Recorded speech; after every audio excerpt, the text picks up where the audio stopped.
we've gone through a trauma, so many traumas to get brought together close, yeah. And then out the back of all the traumas, we've just gone and built things that are going to help people forever. Yeah.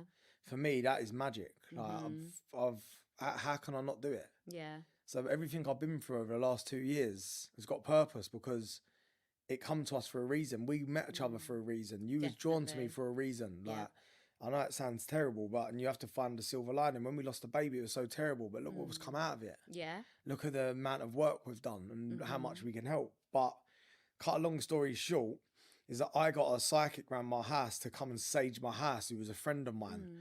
And I had just lost a friend, and I had been at a tree that he died, showing my respects. And it was 70 miles from my house. When I got home from that day, I felt like a horrible, like uncomfortable feeling, but it was a bit cheeky at the same time. Because I'm psychic, I knew it was a spirit in my house. Anyway, there was a big bang upstairs, and I've gone upstairs and George Prada bags on the floor. So now I'm a bit freaked out because as much as I'm psychic, I'm not psychic like you, where I can start connecting and talking to him. You tell him to slow down and shut up and things like that. I can't do that. So I've called someone to come and sage my house and get this spirit out of my house. She's turned up and she's like, the reason the Prada bag's on the floor because the guy that's just pushed him over has got a white Prada shirt on. It's your friend that just died.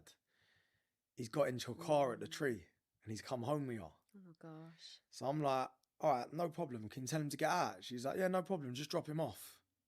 I'm like, look, I ain't putting spirits in my car and driving 70 miles and dropping spirits off. It's not going to happen. Forget about it. She's like, all right, fine. We'll stay here then. Like a spiritual Uber. You just stay here. That's what I'm saying. I'm like, what, should I put your seatbelt on as well? Like, any music requests? So in the end, I've said, all right, I'm going to do it. So I've dropped this spirit off. George is in the back, Brody's in the back, my man's in the front with me, and I'm just driving along. Towards the end, I'm laughing. I'm thinking, this is so fucking weird. So I drop him off to where his resting place is, and I ring the lady and I go, done.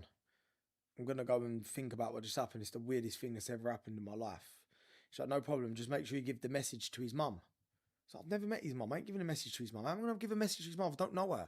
Where am I going to find her? Like, she'll find you. Oh, drop me out. This is weird now. Stop it. So I drove down to my mum and dad about 10 minutes away down to their caravan to go and drop the baby off so I can get a bit of fresh air and think of what's just happened. They weren't in, so I've drove to the pub that I know they'd be at. And as I've walked into the pub, his widow's walked out. And she was like, oh, hello, what are you doing here? And I was like, the weirdest thing just happened to me. Like, I can't even talk about what just happened. I was like, I need to meet so-and-so's mum. And as I've said it, I got a tap on the shoulder and it was his mum. Oh my gosh. And I was like, how come you're here? She said, I need some answers.